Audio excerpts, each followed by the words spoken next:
Ugh.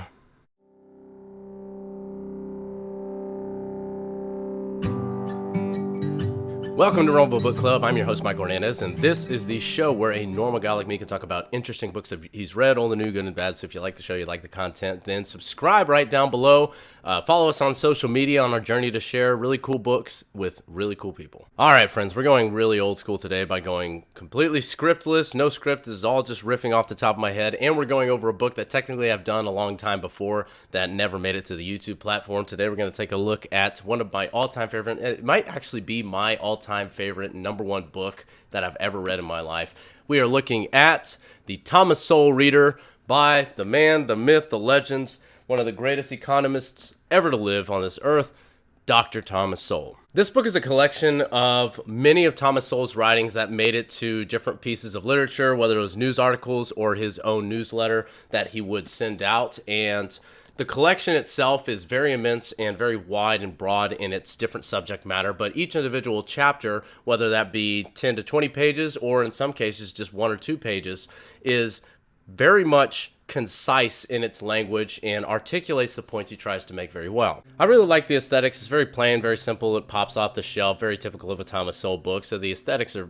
interesting, at least in my opinion, because they are boring. But moving on to the readability, Thomas Sowell is very good at taking complicated ideas, broad data, and being able to filter it down into a form that is easy to digest for the average reader, for someone that does not spend his whole life studying economics or political theory or social studies or anything of that matter. There's one point in the book where he even gets into different baseball statistics from the dead ball era, comparing the stats of sluggers such as Lou Gehrig and Babe Ruth, and compares them to much more old school dead ball era hitters like Ty Cobb.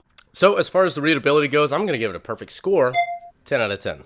In this book, Thomas breaks up each chapter as either an article that he's written in the past or perhaps even a segment from a book he has written prior. And he covers, again, a wide variety of topics, everything from the political realm, race and ethnicity, economics, what we consider fair and unfair, just and unjust in today's society. I think he spends the heaviest amount of his time and effort in this collection focusing on social issues, the things that we tend to talk about and think from the get-go in our daily lives, things that we have been immersed in and taken for granted that this is the way the world is. And he takes those theories and he puts them under heavy scrutiny. He also spends a fair amount of time on the educational system, what we believe is a good education, what's been proven to be a good education, where our education system as a whole has taken us, and he compares it to other places across the world and what they do in their different approaches. So Thomas Sowell is very much of the Chicago school style of let's evaluate this idea, not for its morality, not for how it makes us feel, or not for its intentions, but what it actually does in practice. So theories such as implementing sexual education in high schools might seem like a worthwhile idea or maybe a noble undertaking for some of the people that originated this idea back in the 50s and 60s that were really pushing this before it was finally implemented. But he evaluates it and says, well, let's look at ways of actually measuring whether or not this was a worthwhile endeavor. He takes the data for venereal disease, teenage pregnancy, unwed mothers, and he looks at the data. What were the trends like before the decision was made, in which case he discovered that the trends were actually going down. So venereal disease, teen pregnancy, mothers being pregnant out of wedlock. These numbers were already going down well before the decision was made to try to implement sex education in schools.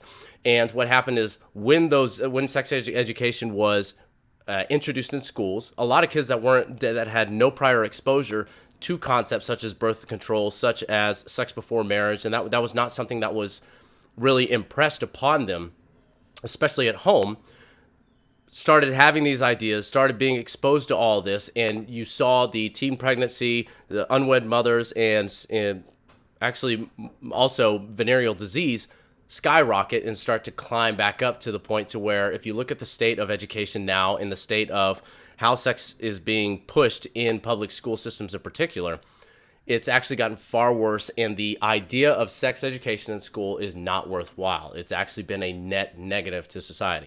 One of the big through lines from this book that you see kind of interwoven throughout the chapters is Thomas Sowell's disdain for what he calls the intelligentsia, meaning people that their sole input into society, their whole net output into society is just ideas, the generating of ideas, and they become these third-party decision makers that create these ideas, push them out into the world, and also, more importantly, they don't pay any price if they're wrong. A very popular example of this is both professors at the college level and political activists, namely politicians in Washington. So these are people that believe they are of a high pedigree because they've been educated at the most fancy schools. They've acquired a significant amount of wealth or education in one certain field, and they use that to create this penumbra of influence as to why their word on this vast amount of other topics is more credible. In many of the chapters, he addresses what the intelligentsia, what intellectuals have deemed as a noteworthy cause or a worthwhile cause, and shown what happens when their advice and their influence is actually impressed into society and what the results are and the damage that it causes. One of those is gun control. The fact that when you take guns out of the hands of law-abiding people that would never think to use weapons, use firearms in an incorrect way, take those out of their hands, criminals do not abide by the laws set forth by gun control advocates. So the only thing that will happen is there's going to be less guns in the hands of people that would not use them in a negative way, and the guns that are in the hands of people that would use them in a negative way doesn't change because criminals by default do not follow laws. One thing that Thomas Sowell is actually really good at is discussing race relations, not just in America, but taking the lens from which he views race relations in America and broadening it out to see what happens with race relations and wealth disparities across the world. So a common hobby horse of a lot of political activists in Washington is the wealth disparity between blacks and whites in America. Now, he takes that lens and he looks at it not just across different areas in America, such as we look at the difference, just overall net difference between the wealth of blacks and whites in America, but he says, well, let's break that up. Let's look at the wealth difference between unmarried whites and married whites in America, or married blacks and unmarried blacks in America. And at one point, he discusses how the poverty rate of married black couples in America has been in the single digits pretty much consistently since the 1990s. And he takes that lens and he goes out across the country and he says it's not so much a racial issue because you'll go across the pond, as they say, across the ocean, and look at the difference between Eastern Europeans and Western Europeans. People of the same race, the disparity between Eastern and Western Europeans as far as wealth is actually even greater than the wealth disparity between blacks and whites in America.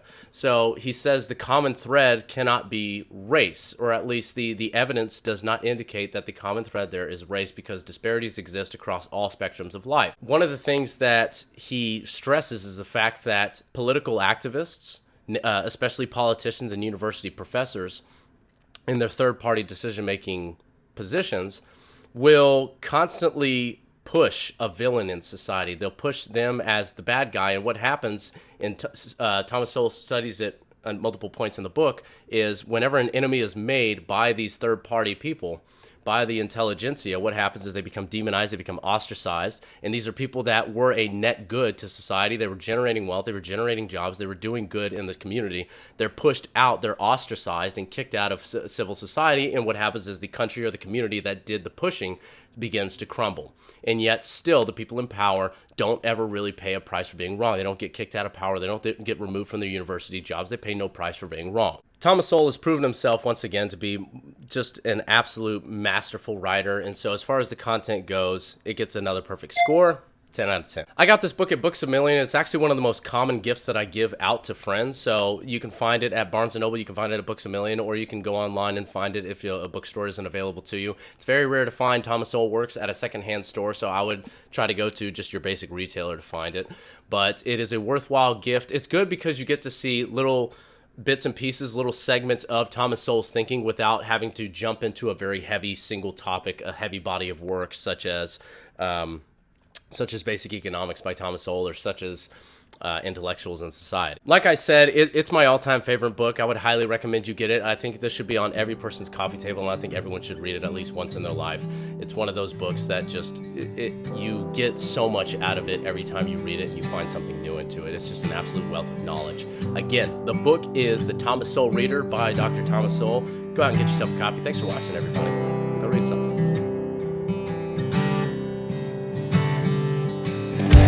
Sometimes I feel close to the edge again.